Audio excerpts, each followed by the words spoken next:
with surgical. You look at what happened in Georgia, where that Secretary of State who was running for governor eliminated with surgical precision. And then you look at what happened in Georgia, where that Secretary of State who was running for governor, 53,000 voters, 53, he took off and wouldn't let them vote because they had things like hyphenated names. And you know what happened then? If he hadn't done that, Stacey Abrams would have been the governor. And she will be one day, okay? And she will come back. That is what we're talking about here, what's going on around the nation. So my big idea is this. Once we take back that presidency, and we will, okay? Look what we just did in 2018. Once we do that and they turn 18, that is my idea. Not just the 17 states, not they turn 18. That is my idea. Not just the 17 states, not just the 17 states that are doing it now, but all across the country. You know what this would mean? In 1 year, estimate 22 million more voters. And right now, when you look at the numbers, 1 in 5 people aren't registered to vote. And the numbers are even worse and harder for African Americans and Hispanics. And the only way we have a democracy that works is if everyone has a seat at the table. For me, this is personal. So I grew up without a lot of money.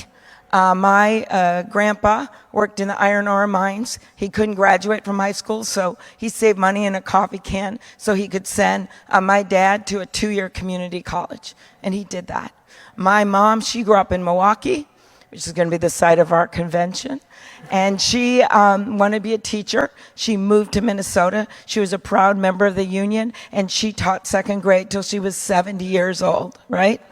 And I stand before you today as the granddaughter of an iron ore miner, the daughter of a teacher and a newspaperman, the first woman elected to the U.S. Senate from the state of Minnesota, and a candidate for President of the United States. That is what shared dreams are about, that no matter where you come from, right? No matter who you know, what the color of your skin, who you worship, who you love, that you can run for president of the United States. That's what this country is about.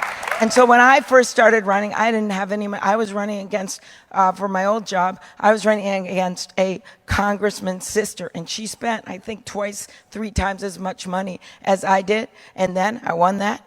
And then I ran for the Senate, and again, I'm running against a congressman this time.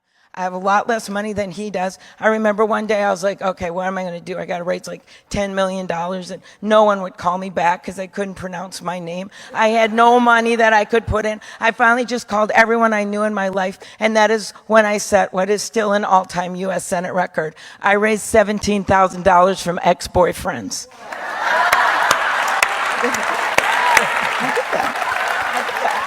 So, as my husband, who's here today, has pointed out, that's not an expanding base. And I am like not taking fossil fuel money, right, or lobbyist money or any of that. Most of my colleagues that have been up here today aren't either. And that's why we all need your help. And that's why we're going to run this the right way. In my state, the Paul Wellstone way, right, which